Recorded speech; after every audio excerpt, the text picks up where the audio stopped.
యేసు ప్రభు లేకపోతే ఏముంటుందంట? రోగం ఉంటుంది. ఆ రోగము మరణానికి తీసుకొని వెళ్ళింది. యోహాను సువార్త 11వ అధ్యాయం అంతా కూడా మనం చూస్తే ఎంత ట్రాజడీ అక్కడ, ఎంత ఆ ఇంట్లో సంతోషం లేదు, ఆ ఇంట్లో ఏడుపు, దుఃఖము. ఇరుగు పొరుగు వాళ్ళు వచ్చారు, చుట్టాలు వాళ్ళు వీళ్ళు వచ్చారు, అందరూ కూడా ఏడుస్తున్నారు, దుఃఖములో ఉంది, కన్నీళ్ళు. ఇది యేసుక్రీస్తు ప్రభు వారు లేకపోతే. అయితే ఆ ఇంటికి యేసుప్రభు వచ్చాడు, ఆ ఇంటికి యేసుప్రభు వచ్చాడు. ఆ లాజర్ని ఎక్కడ సమాధి చేశారు అని అడిగాడు. సమాధి దగ్గరికి వెళ్ళాడు. సమాధిలో పెట్టబడినటువంటి లాజరు ఎన్ని రోజులు ఉన్నాడంటే, ఎన్ని రోజులు అయింది సమాధిలో పెట్టబడి? 4 రోజులైంది. 4 రోజులైంది. విజయవాడలో మా అన్న యాక్సిడెంట్లో చనిపోయాడు. నా సొంత అన్న కాదు, కజిన్. 3 రోజులు హాస్పిటల్లో ఉన్నాడు. అంటే చనిపోలే, బాగున్నాడు. లాస్ట్కి తలకి బాగా దెబ్బ తగిలి ఆ 3 రోజుల తర్వాత చనిపోయాడని పరిగెత్తుకుంటూ వెళ్ళాం. వెళ్ళిన తర్వాత హాస్పిటల్లో మార్చురీలో నుంచి మేమే తీసుకొని ఇంటికి వచ్చాం. ఇంటికి వచ్చిన తర్వాత సమాధి దగ్గర బాక్సులో ఉంది. ఒకరోజే చనిపోయి కూడా ఒకరోజే 24 గంటలైంది. ఏదో ఊరికే ఆ బాక్సు తీసిన తర్వాత దేనికోసమో ఇట్లా తల వంచి ఏదో చేయబోతే గప్పుడు వాసన పెట్టి బాగా అనుకొని, ఈ లాజరు చనిపోయి ఎన్ని రోజులు అయిందంట? 4 రోజులు. ఎంత వాసన వస్తుంది. మా అత్తమ్మ అప్పటికే అనింది, అయ్యా ఆయన 4 రోజులు చనిపోయి 4 రోజులు అయింది, వాసన కొడతాడు అంటే. యేసు ప్రభుకి అసాధ్యమైంది ఏది లేదు కదా. దుఃఖము, మరణము, వేదన, కన్నీళ్ళు అన్నీ తుడిచేస్తాడు. నీ కన్నుల బాష్ప బిందువును తుడిచేటువంటి వాడు ఆయన. అది కన్నీళ్ళు అది ఎంత దుఃఖకరమైనటువంటి విషయమైనా కూడా నిన్ను బాగు చేస్తాడు. యోహాను సువార్త 11వ అధ్యాయం 42 నుంచి మనం చదివితే, ఆయన సమాధి దగ్గరకు వచ్చి సమాధిని తెరిచినాడు. ఏం చెప్పినాడు? బిగ్గరగా చెప్పినాడు. తెలుసా కథ మీకు? తెలీదా? మరి మీ అమ్మ దగ్గర, అంకుల్ దగ్గర నేర్చుకోవాలి మీరు అన్నీ. లాజరు బయటికి రా. ఇదేంటి శవాన్ని పిలుస్తున్నాడు? వచ్చాడా? శవం వచ్చేసింది. శవం వచ్చిందండి. చదివారు కదా, చనిపోయిన వాడు కట్టబడి ఉన్నాడు. ఎట్లనో కుట్టుకుంటానో ఏదో వచ్చేసాడు బయట. అప్పుడేం చేశాడు దేవుడు? యేసుప్రభు వారు పక్కనున్న వారికి ఆ కట్లిప్పండి అన్నాడు. ఇటువంటి సంతోషం. తర్వాత ఈ కుటుంబము ఇప్పుడు యేసు ప్రభుని ఇంట్లో చేర్చుకున్నటువంటి, వారి హృదయములో చేర్చుకున్నటువంటి ఆ అనుభవము ఇక్కడ 12వ అధ్యాయంలో మనం దొరుకుతాం. చదవండి 12వ అధ్యాయం 1వ వచనం. యోహాను సువార్త 12:1 నుండి. కాబట్టి యేసు తాను మృతుల్లో నుండి లేపిన లాజరు ఇంటికి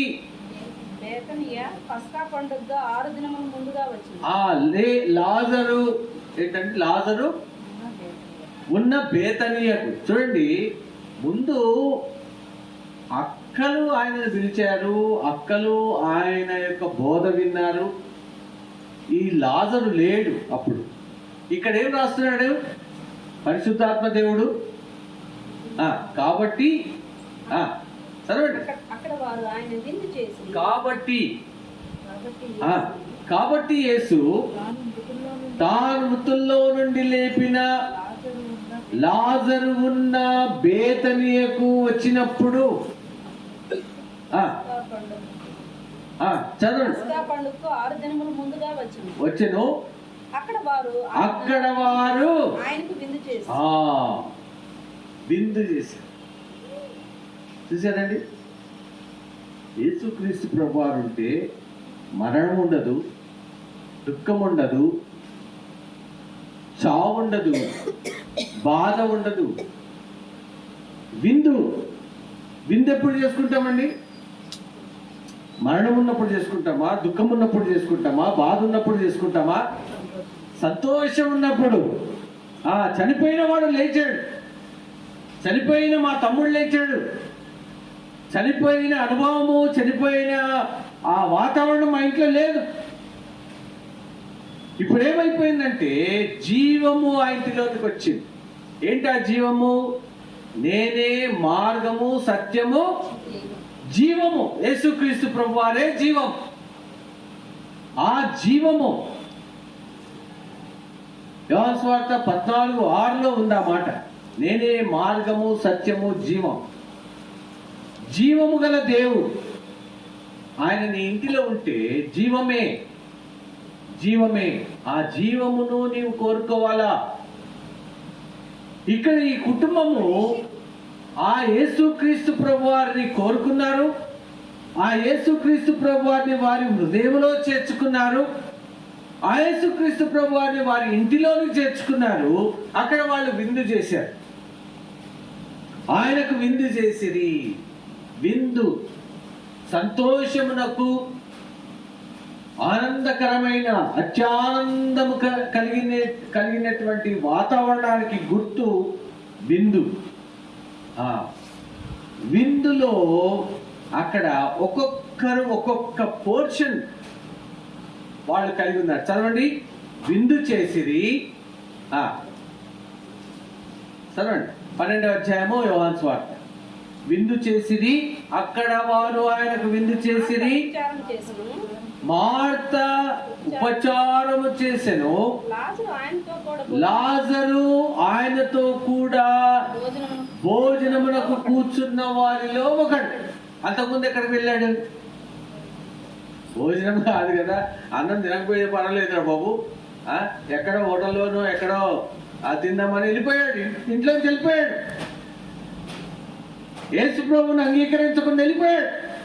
ఇప్పుడు ఎక్కడున్నాడు అంటే ప్రకటన 3:20 ప్రకారంగా యేసు ప్రభుతో భోజనము చేస్తున్న వారిలో ఒకటిగా ఉండిపోయాడు.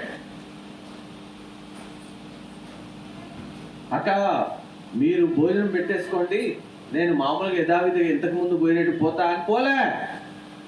ఇప్పుడు ఈ లాజరు కూడా యేసు ప్రభువుని అంగీకరించాడు. ఈ లాజరు కూడా యేసు ప్రభువుని తన హృదయంలో చేర్చుకున్నాడు. యేసు ప్రభువుతో కూడా ఆ భోజన సహవాసములో, భోజన పంక్తిలో కూర్చున్న వారిలో ఒకడు. ఎటువంటి సంతోషకరమైన ఆ మాట వింటూనే, చదువుతుంటేనే ఎంత ఆహ్లాదకరంగా ఉండేది. లాజరు ఆయనతో కూడా భోజనం. ఎవడైనాను నా స్వరము విని తలుపు తీసిన ఎడల నేను వాని యొద్దకు వచ్చి అతనితో నేనును, నాతో కూడా అతడును భోజనం చేసేదాం. ఈ కుటుంబంలో ఇప్పుడు ఏముంది? కృతజ్ఞత. దేవుడు చేసిన ఉపకారములకు కృతజ్ఞతతో వాళ్ళు విందు చేశారు. ఇక్కడ దేవుడే ఆ విందుకు ఏర్పాట్లు, ఆ విందుకు కారకుడు యేసుక్రీస్తు ప్రభువారే.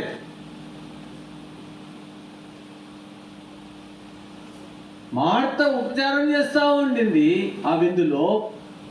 ఆ భోజనానికి కూర్చున్నటువంటి వారిలో ఒకడు లాజరుగా ఉన్నాడు.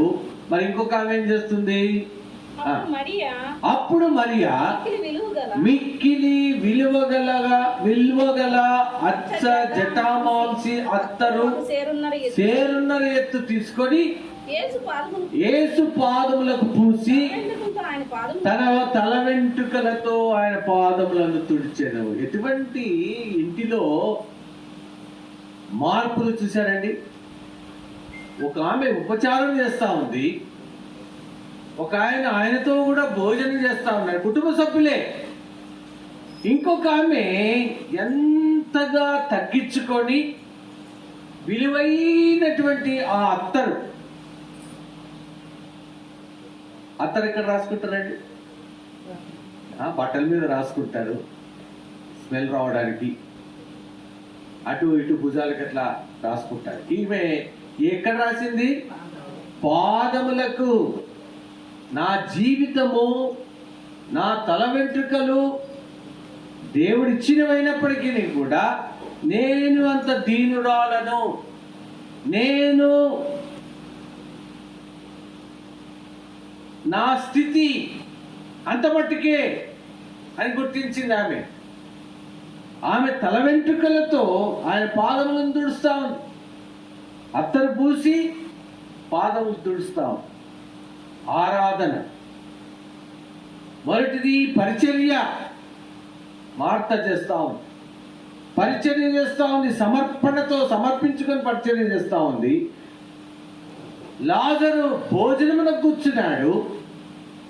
ఈ మరియా ఆ ప్రభువును ఆరాధిస్తా. ముగ్గురు కూడా కృతజ్ఞత కలిగినటువంటి వారుగా ఉన్నారు. ఆ కుటుంబం అంతా కూడా కృతజ్ఞత. ఏలియా గారు, శారద గారు కూడా ఆ కృతజ్ఞతతోనే ఈరోజు దేవుణ్ణి తన ఇంటికి పిలిపించుకున్నాడు. ఆల్రెడీ వాళ్ళ ఇంట్లో ఉన్నారు అనుకుంటాను నేను. వాళ్ళ హృదయంలో యేసు ప్రభు వారు ఉన్నారు. ఆనందములో మనమంతా కూడా పాలు పొందేదానికి వాళ్ళు కలిగి ఉన్నటువంటి కృతజ్ఞత మనము కూడా కలిగి ఉండేదానికి వాళ్ళు ఇష్టపడినటువంటి వారుగా మనల్ని పిలిచినారు. మనం కూడా ఆ కృతజ్ఞత కలిగినటువంటి వారముగా మొట్టమొదటిగా యేసుక్రీస్తు ప్రభువాని హృదయంలో చేర్చుకోవాలి. అప్పుడే కృతజ్ఞత. యేసుక్రీస్తు ప్రభువారు హృదయంలో లేకుండా ఏదో కృతజ్ఞత అని భోజనాలు పెట్టేసో లేకపోతే ఇంకేదో విందులు చేసేసి ఏదో చేసేస్తే కుదరదు. అదే పెద్దగా అది నీకు సంతోషం ఇయ్యదు. ముందు హృదయంలో చేర్చుకోవాలి. అదే ప్రకటన 3:20లో ఆయన ఆహ్వానం, ఆయన యొక్క రిక్వెస్ట్ చెప్తా ఉన్నాడు. ఆయనను హృదయంలో చేర్చుకోవాలా. ఆయనను హృదయంలో చేర్చుకుంటే చాలు, ఇంట్లోకి చేర్చుకున్నట్టే. ఇంకా జక్కయ్య మాదిరిగా జక్కయ్య వద్దు అని చెప్పలేదు, తర్వాత రా అని చెప్పలేదు, లేకపోతే విసుక్కోలేదు. యేసు ప్రభువుని వెంటనే తన ఇంటిలోకి చేర్చుకున్నాడు, సంతోషంతో చేర్చుకున్నాడు.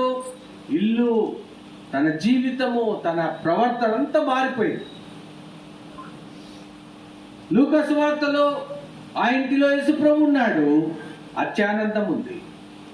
ఇక్కడ యోహాను సువార్త ఈ 11-12 అధ్యాయాల్లో ఉన్నటువంటి ఈ కుటుంబము, ఈ ఇంటిలో యేసు ప్రభు ఉన్నాడు. అక్కడ సంతోషం. నీకు కావాలా ఈ సంతోషం? ఈ సంతోషము నీకు కావాలేనా? ఈ సంతోషము నీకు కావాలేనా? ఈ సంతోషము నీకు కావాలేనా? నేడే యేసు నొద్దకు రమ్ము, నేడే యేసు నొద్దకు రమ్ము. లోకం సంతోషం ఇయ్యదండి. లోకం సంతోషం ఇస్తుంది, కానీ అది శాశ్వతమైనటువంటి సంతోషం కాదు. క్షణికమైన సంతోషము, కొంతకాలం ఉండేటువంటి సంతోషం. అది ఆ సంతోషము మనల్ని దుఃఖంలోకే తీసుకెళ్తుంది. ఆ సంతోషం కానీ నిత్యముగా ఆ సంతోషం ఉండదు. నిత్యమైన ఆనందము మన జీవితంలో ఉండదు. యేసు క్రీస్తు ప్రభువారి యొద్దకు వచ్చినట్లయితే, యేసు క్రీస్తు ప్రభువారిని నువ్వు చేర్చుకున్నట్టయితే, అప్పుడు నిజమైన సంతోషము, సంపూర్ణమైన సంతోషము, చెప్పశక్యమును కానీ చెప్పనశక్యమును మహిమాయుక్తమైనటువంటి సంతోషం. ఆ సంతోషము నీ యొద్ద నుండి ఎవరు తీసివేయలేరు, నీవు కూడా తీసివేయలేవు. ఆ సంతోషము దేవుని ద్వారా, యేసుక్రీస్తు ప్రభువారి ద్వారా నీలో, నీ ఇంటిలోనికి చేర్చబడింది. ఆ సంతోషము నీవు నేను కలిగి ఉండాలి. కొత్త సంవత్సరం సంతోషం కాదు. క్రిస్మస్ అని సంతోషం కాదు, అది కొంతకాలమే ఉండేది. కొత్త సంవత్సరం 1వ తారీఖు, లేకపోతే ఇంకో 2 రోజులు 3 రోజులు కొత్త సంవత్సరం. రేపు ఈ రోజు రాత్రి కొంతమంది అరుస్తారు, కేకలేస్తారు, హ్యాపీ న్యూ ఇయర్ అని. ఎంతసేపు? అది సంతోషం కాదు. నిరంతరము యేసుక్రీస్తు ప్రభువారిని నీ హృదయంలో చేర్చుకున్నప్పుడు నీ హృదయము సంతోషముతో నిండి ఉంటుంది, నిత్యానందముతో నిండి ఉంటుంది. అత్యానంద భరితురాలవై నీవు ఉంటావు. నీ జీవితము అత్యానందముతో ఉంటుంది. ఆ సంతోషము నీకు కావాలంటే యేసు ప్రభు వారి యొద్దకు రా. యేసుక్రీస్తు ప్రభు వారిని నీ హృదయంలో చేర్చుకో, ఈ ఇంటిలోనికి చేర్చుకో. యేసుక్రీస్తు ప్రభువా, నా పాపమును బట్టి నేను సంతోషం లేకుండా ఉన్నా, నా అపరాధములను బట్టి, నా వివేకమును బట్టి, నా బుద్ధిహీనతను బట్టి నాలో సంతోషం లేదు, దుఃఖం ఉంది, వేదన ఉంది, బాధ ఉంది, సమస్యలు ఉన్నాయి, నిరుత్సాహం ఉంది. ఇవన్నీ కూడా యేసుక్రీస్తు ప్రభువారు లేకపోతేనే ఉంటాయి. అప్పుడు యేసుక్రీస్తు ప్రభువారిని అడిగినట్లయితే ఆయన నీ హృదయంలోకి వస్తాడు, నిన్ను క్షమిస్తాడు, ఆయన రక్తంతో నిన్ను కడుగుతాడు. ఆయనలో నీలో ఆయన సంతోషం, అత్యానందము. యేసు ప్రభు దగ్గరికి వస్తావా? యేసు ప్రభువుని నీ సొంత రక్షకుడిగా అంగీకరిస్తావా? ఇదే మంచి సమయం, ఇదే మంచి తరుణం. ఈ తరుణం మళ్ళీ రాదేమో, ఈ సమయం మళ్ళీ రాదేమో. ఒకసారి ప్రశ్నించుకో, సరి చేసుకో, జాగ్రత్త పడు. ఆయన దగ్గరకు వచ్చినట్లయితే వెంటనే ఇది అనుకూలమైన సమయము, మంచి సమయం. ఇప్పుడు కాదులే, తర్వాతలే అని పోస్ట్పోన్ చేయొద్దు. యేసు ప్రభు దగ్గరికి రా. రక్షించబడిన మనం కూడా కొన్నిసార్లు తప్పిపోయేటువంటి పరిస్థితులు ఉంటాయి. లాజరు మాదిరిగా ఆ రోజు విన్న వాక్యమే కదా, తెలిసిన వాక్యమే కదా అని వెనక నుంచి వెళ్ళిపోతున్నావేమో, నిర్లక్ష్యం చూపిస్తున్నావేమో, సంతోషమును పోగొట్టుకుంటావు. రక్షించబడిన వారమైన యేసు ప్రభువును అంగీకరించిన వారమైనప్పటికీ కూడా మన బుద్ధిహీనతను దేవుని దగ్గర పెట్టినట్లయితే, మన బలహీనతలను దేవుని యొద్దకు తీసుకొచ్చినట్లయితే, అవన్నీ కూడా సరిచేసి సమకూర్చి నూతన ఆనందముతో, నూతన సంతోషముతో నన్ను నింపుతాడు. దేవుని వాక్యం దీవించునుగాక.